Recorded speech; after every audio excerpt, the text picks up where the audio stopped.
Oi pessoal, tudo bem? Na aula de hoje nós vamos começar o capítulo 24, a apostila nova, então abra aí na página 130 e acompanhem comigo. Nós vamos falar sobre o efeito estufa, a sua importância para a existência de vida na Terra e também quais são as consequências do agravamento do efeito estufa para o nosso planeta. Então vamos lá. O que é o efeito estufa? Há alguns anos atrás, o cientista francês Jean-Baptiste Joseph Fourier foi o primeiro a divulgar uma teoria sobre o efeito estufa na década de 1820. Ele comparava o que acontecia dentro daquelas estufas de vidro que a gente utilizava para cultivar plantas que necessitavam de ar mais aquecido para se desenvolver. E ele comparou isso com o efeito estufa que acontece no nosso planeta. Ele concluiu que os gases da atmosfera absorviam calor de forma bem parecida com o vidro dessas estufas que a gente usa para o cultivo de plantas, como nessa imagem. Já em 1859, o britânico John Tyndall ele descobriu que alguns gases presentes na atmosfera contribuem para o efeito estufa, como o dióxido de carbono, que é o gás carbônico, e o gás metano, que também é um gás de efeito estufa. Mais adiante, em 1896, o sueco Svante Arrhenius, que a gente utiliza bastante estudo dele na química, ele calculou que se a quantidade de gás carbônico fosse duplicada na atmosfera, a temperatura da Terra aumentaria em 5 graus Celsius. A temperatura média do nosso planeta aumentaria em 5 graus. Então, tá aí a corrida para que a gente possa diminuir a quantidade de gás carbônico no planeta, justamente para que a temperatura não se eleve tanto. Então, os cientistas, eles alegam que desde a Revolução Industrial, o clima no nosso planeta tem se alterado rapidamente, devido ao quê? Ao aumento do lançamento de gases poluentes na atmosfera.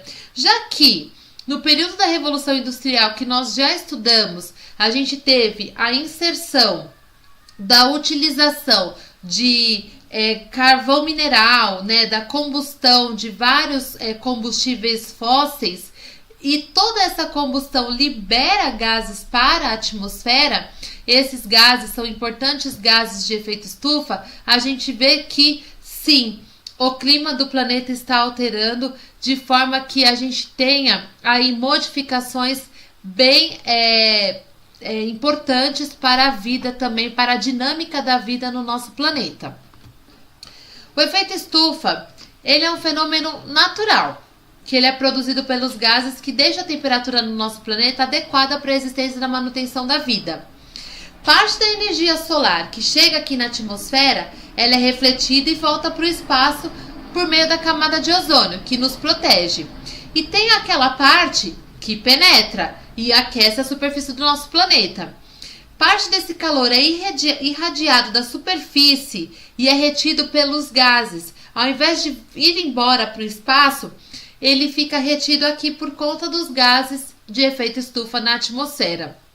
Então, o calor se concentra próximo à superfície do nosso planeta, fazendo com que a gente tenha uma temperatura, inclusive uma temperatura importante para a existência e sobrevivência das espécies aqui no nosso planeta. Então, esses gases de efeito estufa na nossa atmosfera tornam o nosso planeta habitável, porque se eles não estivessem presentes como os gases da nossa atmosfera, a temperatura média do nosso planeta seria muito baixa. A Terra teria uma temperatura cerca de menos 18 graus Celsius, ou seja, graus negativos. Então, poucas espécies sobreviveriam a essa temperatura. Então, eles são importantes, o efeito estufa é importante para a manutenção da vida no nosso planeta. O que é ruim é quando esse efeito estufa está exagerado, porque aí faz com que a temperatura média aumente muito e aí fica inapropriado para a existência de seres vivos aqui no nosso planeta. Então, olha o que acontece. O Sol, ele vai lançar, né, a sua radiação solar para o nosso planeta. Parte desse calor é dissipado, algumas partes são aí filtradas, né, pela nossa camada de ozônio que protege o nosso planeta.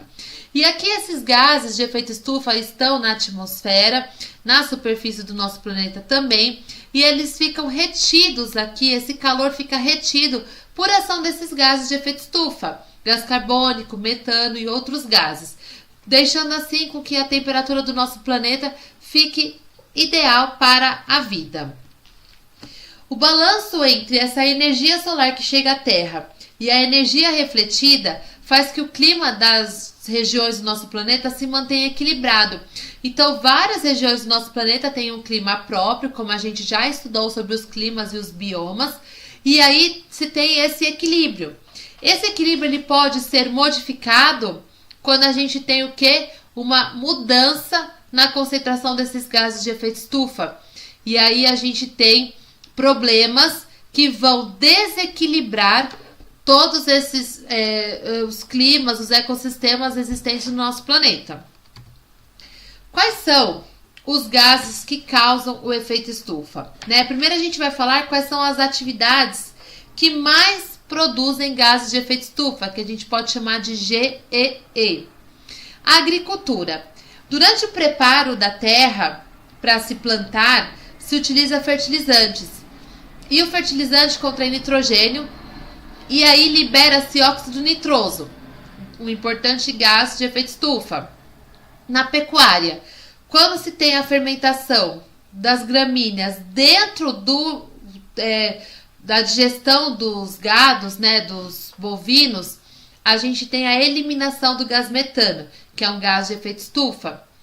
Os meios de transporte liberam gases poluentes através das fumaças durante a combustão, porque se utilizam combustíveis fósseis para os meios de transporte movimentarem aí os seus motores, então tem a liberação de gases poluentes.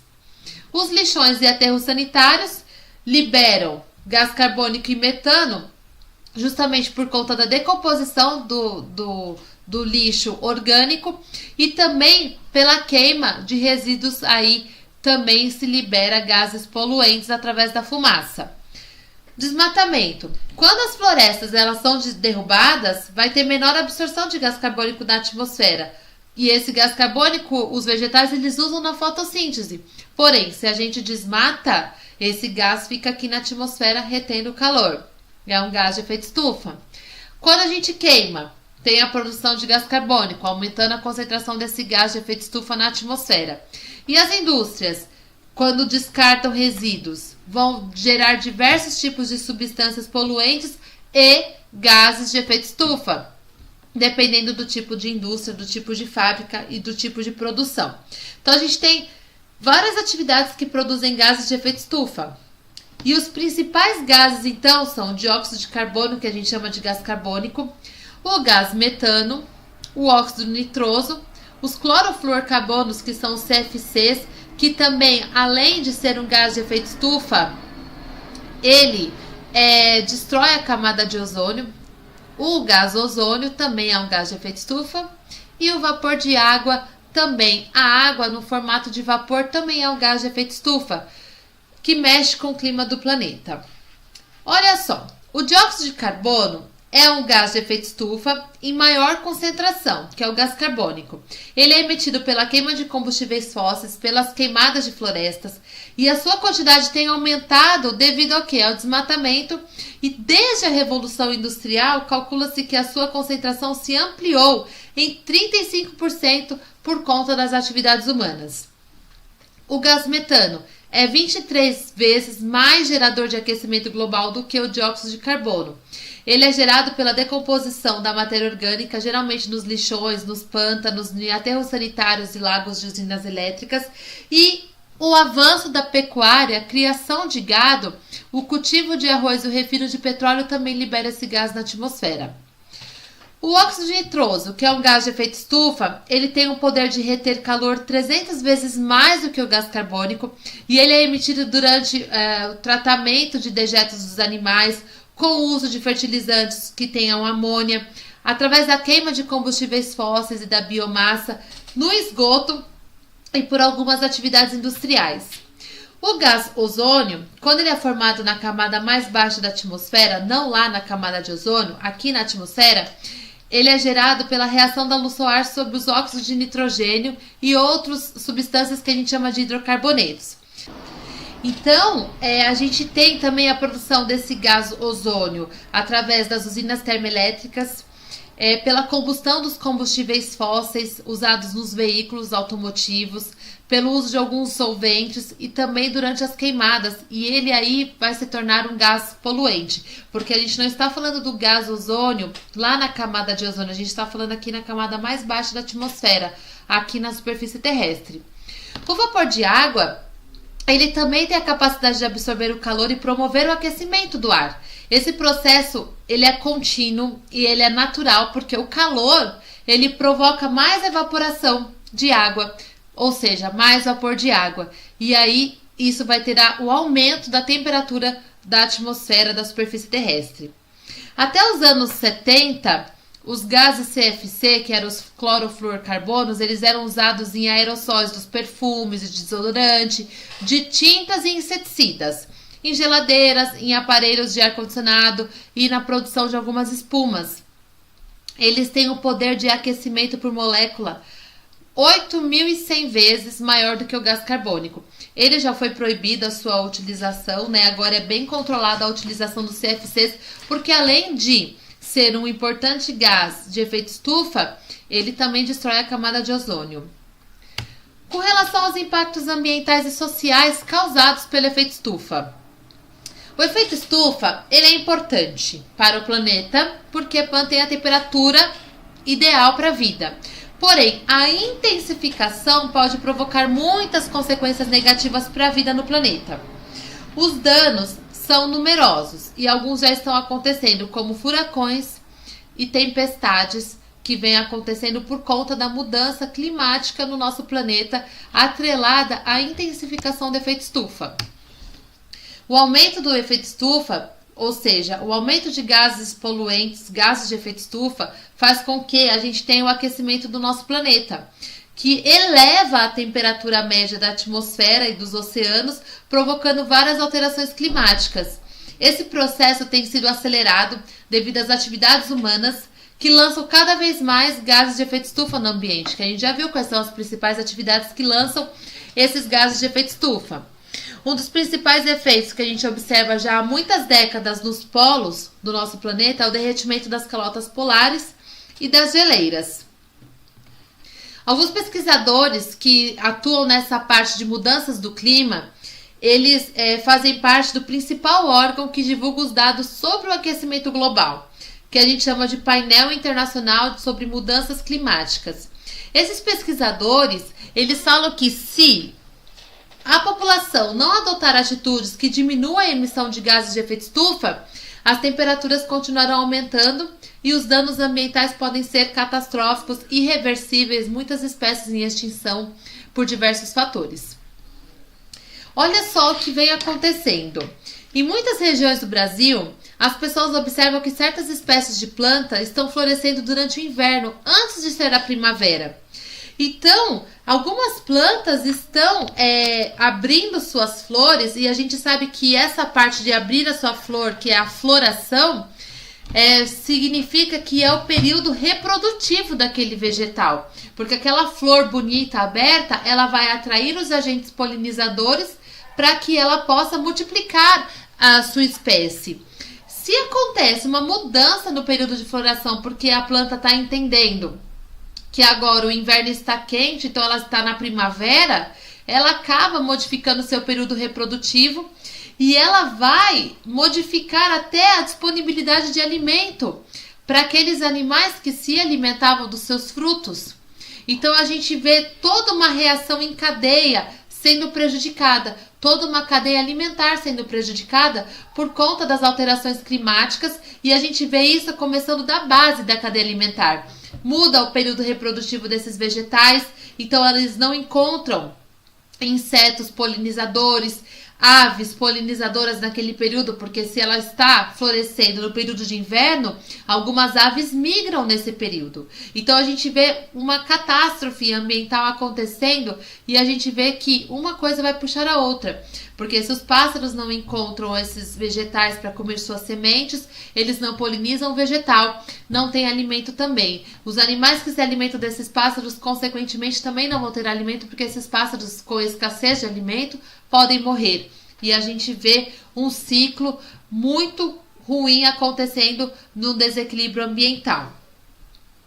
Então a gente vê que, segundo os pesquisadores, os efeitos gerados por conta dessa aceleração do efeito estufa são os seguintes: o aumento da temperatura média do nosso planeta entre 3 e 5 graus Celsius até o ano de 2100, a extinção de diversas espécies, a elevação no nível do mar, porque derrete as calotas polares, inunda, aí porque aumenta a quantidade de água disponível no mar e avança aí na região litorânea, nos continentes. Uma crise na disponibilidade dos alimentos em decorrência da diminuição da produção agrícola, porque nós já falamos a questão sobre a modificação do período de reprodução dos vegetais, inclusive, alteração na quantidade de chuvas e no clima do planeta, alteração na migração de aves, baleias, pinguins e vários animais que são prejudicados pelo aumento da temperatura também dentro dos oceanos, porque a temperatura da água também modifica, proliferação de insetos, porque eles gostam de climas mais quentes, ocorrência de conflitos em razão da falta de alguns recursos naturais, principalmente água, alimento e território. Então a gente vê o ser humano também entrando nesse ciclo de colapso. E problemas de saúde nas pessoas, como algumas alergias respiratórias, devido à mudança climática, à seca, e também doenças transmitidas por esses vetores através da proliferação de insetos que gostam de ambientes mais quentes. Então, como a gente pode diminuir o efeito estufa? Nós vimos que ele é bom para o nosso planeta, mas o problema é o que está acontecendo com a sua intensificação. Então, a gente precisa reduzir o efeito estufa para combater o aquecimento global. Então, utilização de fontes renováveis de energia, buscar fontes que não poluam, que não liberem gases poluentes na atmosfera, diminuir o uso dos combustíveis fósseis, utilizar combustíveis alternativos que não poluam, que seja uma fonte de energia limpa também, um combustível limpo. Diminuir o consumismo, porque a gente diminui também resíduos que são lançados no ambiente, prejudicando a questão da decomposição, e aí é necessário incinerar, e a incineração também libera gases poluentes, né? Gases de efeito estufa. Geração de menos lixo, que está atrelada à diminuição do consumismo, porque se eu gero menos lixo, menos decomposição e menos gás metano também na atmosfera. Fazer o uso, né, da coleta seletiva, selecionar os nossos resíduos que podem ser reaproveitáveis, justamente para diminuir aí o que vai para os aterros sanitários, e preservar as florestas e as áreas verdes, porque a vegetação absorve o gás carbônico e libera oxigênio. E também a vegetação, as florestas, elas umedecem o meio ambiente, elas umedecem por conta da transpiração, né, das suas folhas. Bom, aqui a gente vê, né, algumas ações que podem ser particulares de cada um, algumas ações em conjunto, mas qual que é a questão mundial? Quais são os tratados mundiais para se combater o aumento do efeito estufa? As atitudes individuais de cada um é importante para combater essa intensificação do efeito estufa. Mas a gente precisa de muito mais do que isso. A gente precisa das ações coletivas, porque elas vão impactar muito mais o combate a esse aquecimento global que vem acontecendo. Então, vários países têm se comprometido com acordos para diminuir a emissão de poluentes, a fim de que atinjam uma meta de reduzir o efeito estufa e suas consequências para o nosso planeta. Então, a gente vai ver dois. O primeiro é o Protocolo de Kyoto e o outro é o Acordo de Paris. O Protocolo de Kyoto ele foi um documento criado em 1997, lá no Japão, que entrou em vigor em 2005. Os países participantes do Protocolo de Kyoto se comprometeram a minimizar as emissões de gases de efeito estufa entre 2008 e 2012. Só que nesse período, os níveis de gás carbônico na atmosfera aumentou e a temperatura média global continuou subindo. Então, o Protocolo de Kyoto ele foi ampliado em 2002 e os países participantes renovaram seu compromisso de diminuir as emissões desses gases até o ano de 2020, que é o ano que nós estamos, e pelo menos 18% abaixo dos níveis de 1990. Cada país participante se comprometeu a baixar as suas emissões de forma a não prejudicar o desenvolvimento da economia do seu país e, ao mesmo tempo, contribuir para a conservação ambiental. O Brasil, ele renovou a sua assinatura nesse acordo em 2002. Já o Acordo de Paris, que foi firmado em 2015, ele é mais atual, ele aconteceu durante uma conferência com o objetivo de reduzir as consequências do aquecimento global. 195 países que participam concordaram em minimizar as emissões do gás de efeito estufa para que a temperatura média da Terra não aumente mais de que 1,5 graus acima dos níveis pré-industriais nos próximos anos. O Brasil renovou seu compromisso em 2016 e a meta é reduzir em até 37% das emissões de gases de efeito estufa até o ano de 2025, em comparação com os níveis que tinha em 2005, e diminuir em 43% essas emissões até o ano de 2030, ou seja, até daqui 10 anos. Quais são as principais medidas que o país deve adotar? Progredir na utilização de fontes alternativas de energia, como a energia solar e a eólica, e diminuir o quê? A energia fornecida pelas termoelétricas e nucleares, implementar melhorias nos transportes e reduzir o consumo de combustíveis fósseis, justamente para que diminua a emissão desses gases que vêm através da combustão dos veículos, reduzir o desmatamento e as queimadas, porque nós já sabemos que os vegetais são importantíssimos na absorção de gás carbônico da atmosfera, usar as tecnologias limpas nas indústrias e fábricas, que são aquelas que não poluem, e reflorestar áreas que foram desmatadas e aquelas que estão com solos descobertos por conta de ação natural ou também de ação humana. Tá certo? Se você ficou com alguma dúvida relacionada ao efeito estufa e também ao aquecimento global, escreve para Pro. Um beijo!